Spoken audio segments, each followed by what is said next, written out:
Dunia ya dhahabu imebadilika sana. Wakati nchi nyingi zinapambana kuongeza uzalishaji, China imetoa uongozi.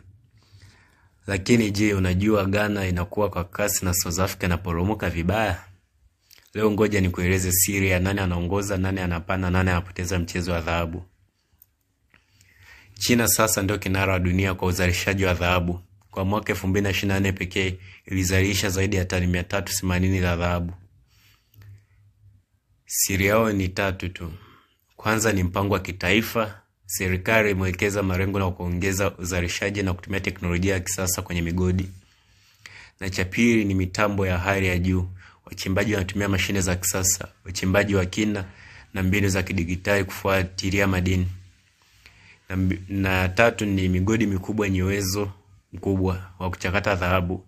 Zaidi ya 70% ya dhahabu yote inachimbwa kwenye migodi mikubwa yenye ufanisi mkubwa. China imefanikiwa pia kutunza mazingira, kisisitiza green mining, uchimbaji rafiki kwa mazingira. Hapo ndipo nguvu yao kubwa ilipo.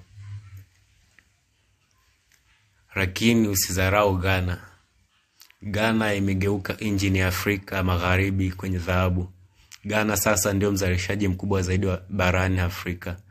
Imeipita South Africa au Afrika Kusini. Hii inatokana na mambo manne makubwa.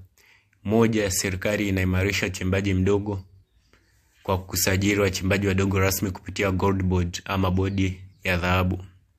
Na pili ni wawekezaji wakubwa kama Newmont na Shandong. Wanazindua migodi mikubwa mipya kama Ahafo na Namdin. Tatu, serikali inaondoa kodi na kuziba mianya ya usafirishaji wa magendo. Na nne, mapato yamepanda sana. Ghana ilivuna zaidi ya dola bilioni 11.6 mwaka 2024 kupitia dhahabu pekee. Kwa kifupi, Ghana inaonyesha jinsi sera nzuri na udhibiti wa ukweli unavyoweza kuinua taifa lote kupitia madini. Hapa naomba niangazie pia kwa nini South Africa imeshuka. Upande wa pili wa ramani, South Africa iliongoza dunia kwa miaka mingi sasa na zama taratibu.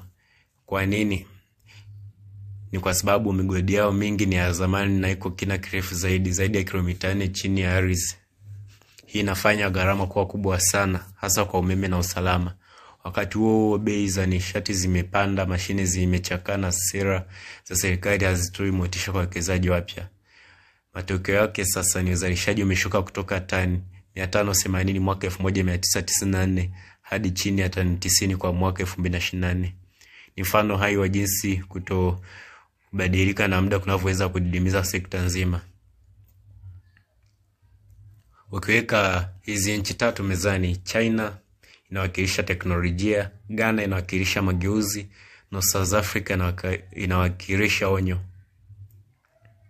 Ukitaka kushinda kwenye uchumi wa dhahabu unahitaji mpangilio wa serikali ulio wazi, teknolojia bora na udhibiti wa haki. Hapo ndipo utaona matokeo halisi kama Ghana ama China. Swali kwako wewe, je, wewe unadhani Tanzania inaweza kujifunza nini kutoka kwao? Tuwekeze kwenye teknolojia au tuwe na sera safi au tuwape wachimbaji wadogo nafasi ya kuchangia rasmi? Uchumi wa dhahabu ni zaidi ya kuchimba, ni mfumo wa ubunifu, usafi na uwazi.